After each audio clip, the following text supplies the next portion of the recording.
Hello and welcome. Citation Needed, podcast where we choose a subject, read a single article about it on Wikipedia, and pretend we're experts because this is the internet and that's how it works now. I'm Cecil, and I'll be introducing our dancers tonight. We're joined by Tap, Belly, and Ballroom, Noah, Eli, and Tom. I bet Eli's less offended by being Belly than he is by not being Tap. Yeah, it burns me again, Noah. It burns me once again. Cecil, it's less of a ballroom and more of a ball alcove. Okay. It's like a ball niche. Yeah. Patrons, you put the swing in our step. And if you'd like to learn how to join their ranks, be sure to stick around until the end of the show. And with that out of the way, tell us, Tom, what person, place, thing, concept, phenomenon, or event we'll be talking about today. We'll be talking today about Lola Montez. Oh. Are you ready to increase your word count with an intro paragraph anecdote for us? I am, Cecil, and I'll read it slowly to get... Perfect. I got to go get something to drink, so it'll work out. And one of the things that I think about, likely rather more often than I should, is what kind of legacy I will leave when I'm gone. What kind of life I will have lived and what I will accomplish. And sometimes I even imagine that I may be doing okay in this department. But every once in a while, I run across the bio of someone who has, in a stunningly short amount of time, lived more life than any 10 people I have ever met. Lola Montez definitely fits that bill, and while this won't be the story of a woman of traditional accomplishments, what I love about Lola is that she lived her life with a wild abandon of fullness that is its own achievement. Oh, hey, if abandoning fullness is an achievement, I've been crushing life since I gave up fried foods and red meat. Starving to death. It's the saddest thing anyone's ever said on this show. Mm-hmm.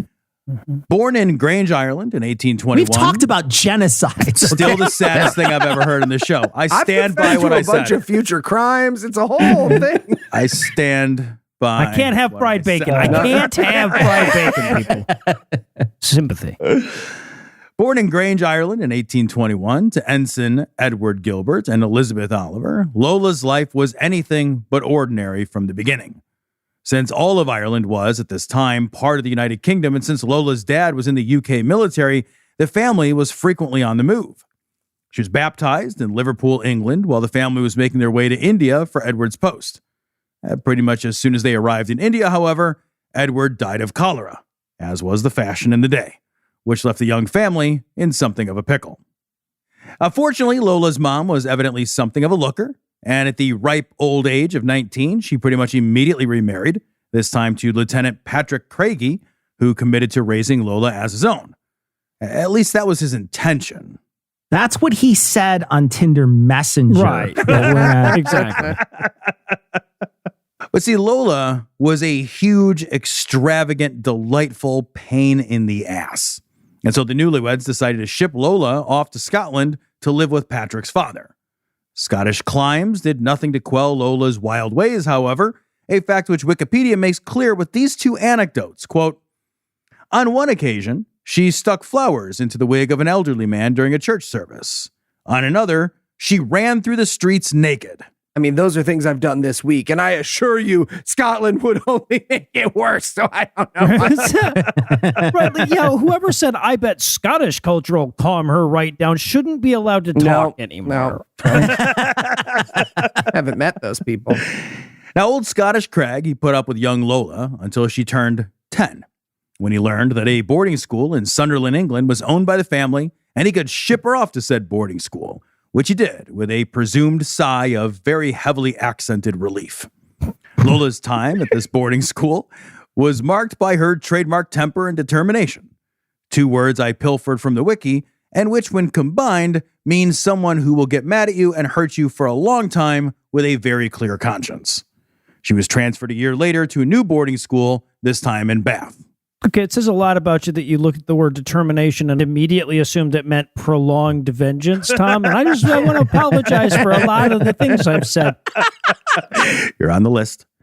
So things must have been a little better at this boarding school, or possibly the food was better, because Lola managed to stay at this one until she met Lieutenant Thomas James at the tender age of 16. They quickly eloped, and once again, Lola was off to India, trailing behind a man with a colonialist military mission. Not to fret, however, because Lola only managed to stay married to the lieutenant for 5 years, when she separated from him in Calcutta, took up a stage name, and became a dancer. A sexy dancer. And it is here that I should say that Lola is the stage name. Lola's actual given name was Eliza, but that is the same name that her mother, Elizabeth, also went by, and I thought that was annoying and confusing, and so I didn't mention it earlier. Lola headed next to London, and she debuted as Lola, the Spanish dancer, which amuses me. Since Lola is Irish, and she learned to do her sexy dances in India, and she is now performing in England. While there, however, Lola was recognized as the former Mrs. James, and this connection to a respectable military man killed the boners of the dudes who knew her. Her dancing career stalled out, and Lola headed to the continent to dance in Paris and Warsaw, where she was much more successful as a dancer, and where she also began her new life as a courtesan. It's a weird standard. Coming up to the stage, the lovely Lola. And we can assure you that we do not know who she's married to. Let's give it up. That oversized military coat is not helping.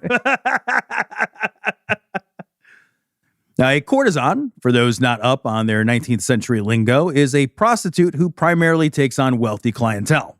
Yeah, a prostitute for guys who still want to be able to look down on men who hire prostitutes. Yes. That's exactly what it is. Yeah. While working in Paris, Lola met and had an affair with Franz Liszt, a very famous Hungarian composer who was basically a rock god at the time. Franz introduced Lola to Georges Sand, a famous French novelist, more famous at the time, in fact, than Victor Hugo or Balzac, and who ran in very rarefied... How's that no, it's Balzac. No, is it Balzac? Yeah, I'm just delighted that our friend Cecil learned about the author Balzac right here. I've never heard of this guy before. Do you have, when you hug him, does he cough?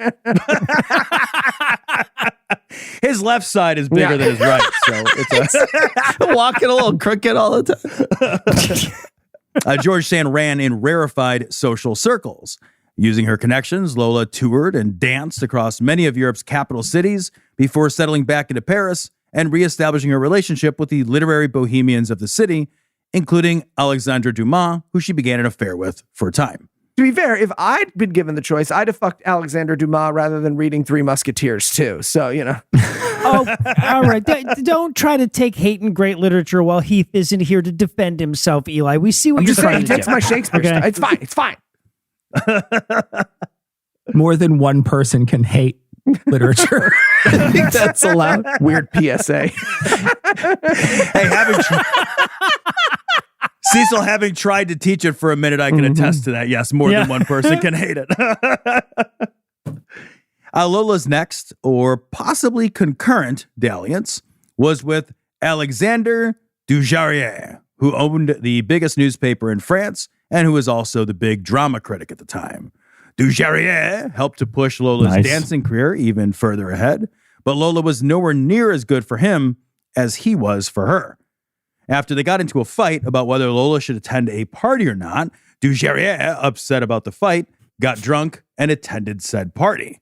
And while he was there, he offended some guy with a very long French name I'm not going to pronounce, and those two ended up in a duel, which Dujardin lost, and he died. Lola moved on. All right. Well, Lola is mixing and mingling with only the best dead people. So let's take a break and see where this goes next.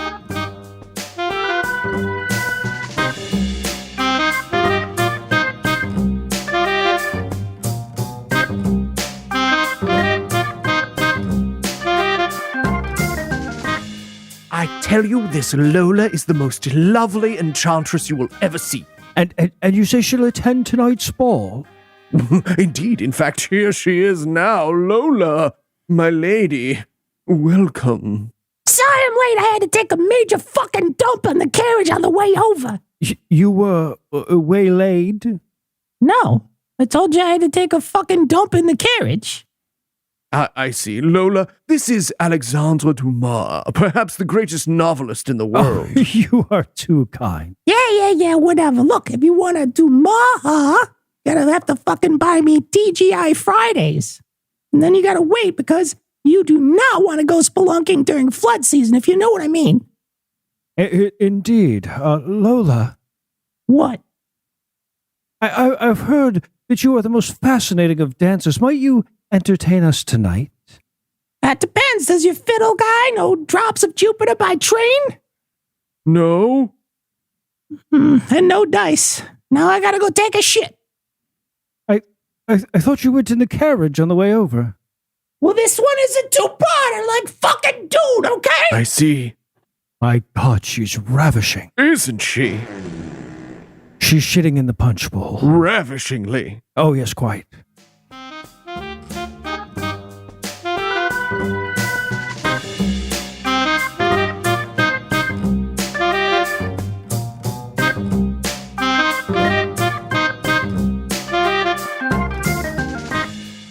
Hi, I'm No Illusions. And I am Senor Pets. Come on! He literally taped himself to the chair. Man. So pull him! You pull him. Anyway, I'm here to talk to you about Factor. But no illusions. What's Factor? Great. Now he's got a point. Wait, Senior Pets is on the board? I know, right? Eating better is easy with Factor's delicious, ready-to-eat meals. Every fresh, never-frozen meal is chef-crafted, dietitian-approved, and ready to go in just 2 minutes. 2 minutes sounds amazing. But is there variety? Can they accommodate my special diet? They sure can, Senior Pets. You'll have over 35 different options to choose from every week, including Calorie Smart, Protein Plus, and Keto. Also, there are more than 60 add-ons to help you stay fueled up and feeling good all day long. So I can research history, the real history, without having to break for dishes and cooking. We were so clear about what you could talk about. That's right. Head to factormeals.com/citation50 and use code citation50 to get 50% off. That's code citation50 at factormeals.com/citation50 to get 50% off. Factor meals. Less time cooking and cleaning, more time being seen by Michelle Bachmann. Nobody knows what that means. I know what it means. Tom, you're not helping, man.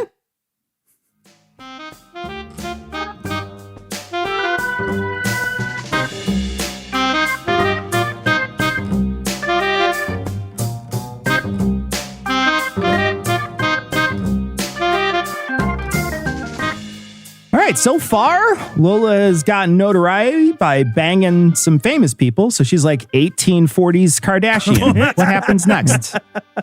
Well, this time, she moved to Munich, where she was quickly discovered by the King of Bavaria, Ludwig I. Now, the story of their meeting is really the stuff of poetry. You see, the king, upon seeing the buxom Lola, called out, asking if dem titties were real, whereupon the ever-demure Lola ripped her bodice such that there was no question as to the veracity of dem titties. And thus began their love story. For real, that is real. That is how they met. Yeah. And it's still better than the couple who met in high school. Sorry, no. No, I get it. We're the exception, not the rule. And now Lola became, for a time, pretty fucking important. King Ludwig was just absolutely in lust with Lola, and she knew it and used it, wielding considerable influence over the king. The Bavarian people fucking hated her. They knew Lola was in the king's ear, among other places, and Lola's arrogance and temper won her very few friends among the citizenry, particularly since she was angling to become a naturalized Bavarian citizen. And Lola was working that angle because what she really wanted was to fuck the king so hard he made her nobility. Exactly. And Suits wasn't even that good a show, everybody. So yeah, Tom gets it. Now she did, and he did. And on the king's next birthday, August the 25th, 1847, King Ludwig I made Lola Montez, the Spanish dancer, the Countess of Landfield and Baroness of Rosenthal, and he granted her a quite sizable annuity. Lola was ecstatic, and for over a year, she became quite a considerable political force in Bavaria, favoring liberalism and dogging the Catholics and Jesuits. Okay, when you say dogging the Catholics and Jesuits, I assume you mean something different than what sprang to my mind? Given Lola, who knows? Given Lola, who knows?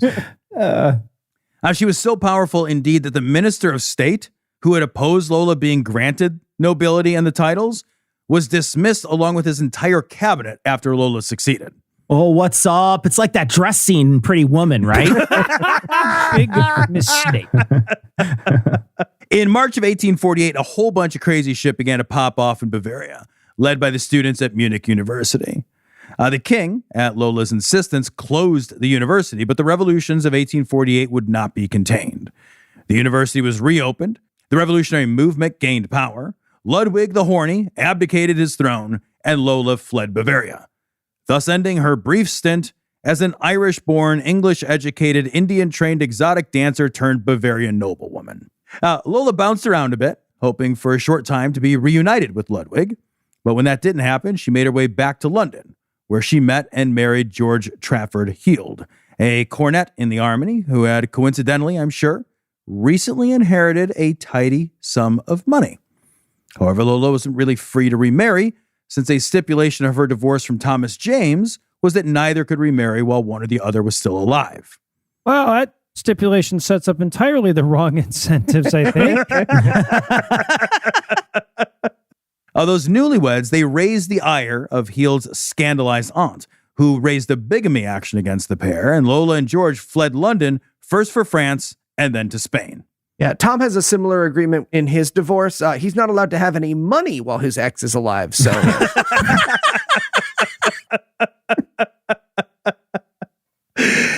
Unfortunately, their love would not last, and neither would George. In less than 2 years from exchanging their vows, the relationship was falling apart, and, I'm sure entirely coincidentally, Lola's still fresh husband drowned. Lola, now with an inheritance of her own, set her sights on America. The average age in 18 whatever was 11. Stop acting like Lola kept a vial of cyanide around her neck like a mystery novel villain.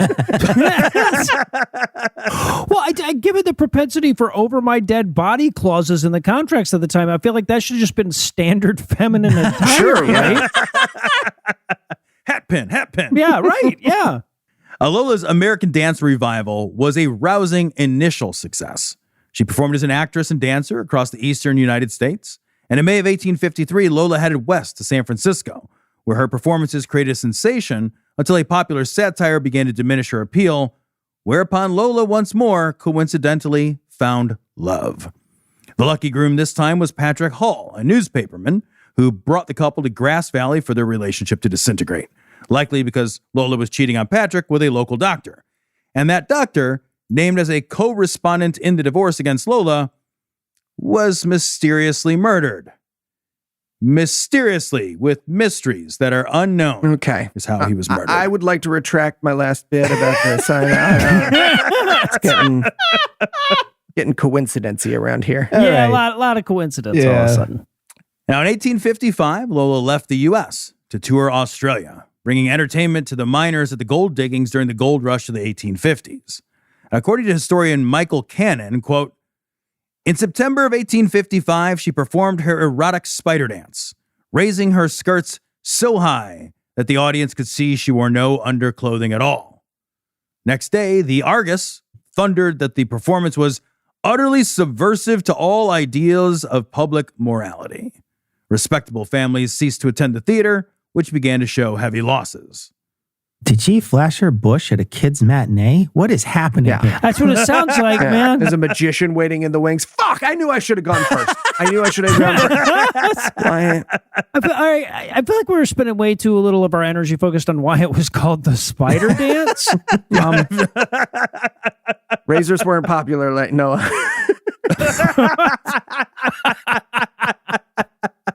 Lola was not one to take a bad review lightly. When she read a different bad review that particularly irked her, Lola found that editor and she beat him with a whip. Wow. Which we are not allowed to do when our podcasts get a bad review, even though that would be fun and fair, and maybe consider how much you want to test my need for restraint before you type out some bullshit, because I've had a lot of stress the last few years, and I'm not saying Lola was right, but I may have set some money aside for a lawyer just in case. No, he didn't. I've seen his divorce agreement, everybody. You're fine. He said you type whatever you want. Okay, but I do have a bug out bag, okay? Maybe I don't have a lawyer. Other reviews of the same erotic spider dance were rather more enthusiastic in the land down under. When she performed at Castlemaine in 1856, she was rapturously encored by a mesmerized municipal council who had adjourned their council meeting early to attend her performance. Even that performance had its low points, though, when, after being gently heckled, Lola unleashed a tirade of insults against the audience and effectively ended her career in Australia. And thus she headed back to San Francisco. Her manager for the Australia tour mysteriously was lost at sea in a mysterious mystery on the way back. All right, so I already liked Lola, but the fact that she once unleashed a series of insults so bad she had to leave the continent she was on Extreme. has made her my Extreme. hero. Yeah, for sure. Now, upon returning to America, Lola took a hard turn after failing to revive her dance career and began a series of moral lectures of all things. Really? Yeah, I couldn't find one. I did look. I couldn't find one. The once wild woman was finally calming down, though, likely because she was beginning to show symptoms of tertiary syphilis. According to the Philadelphia Press, Lola was now, quote, living very quietly uptown and doesn't have much to do with the world's people. Some of her old friends, the Bohemians, now and then drop in to have a little chat with her, and though she talks beautifully of her present feelings and way of life, she generally, by way of parentheses, takes out her little tobacco pouch and makes a cigarette or two for self and friend, and then falls back upon old times with decided gusto and effect. But she doesn't tell anybody what she's going to do. Lola's body began to slowly waste and fail, and in 1861, Lola died. She was 39 years old. Wow. That's it. If you had to summarize what you learned in one sentence, what would it be? There is more power in a Bavarian cream pie than I ever thought possible. All right, yeah, are you ready for the quiz? Yeah, why not? All right, I got one for you, Tom. What was the most popular ride at the Lola Montez theme park? A, the Lola coaster. B, Space Montez. Fantastic. I kind of like that one. This one's great. C, the divorce go round. Or D, Lola Montez.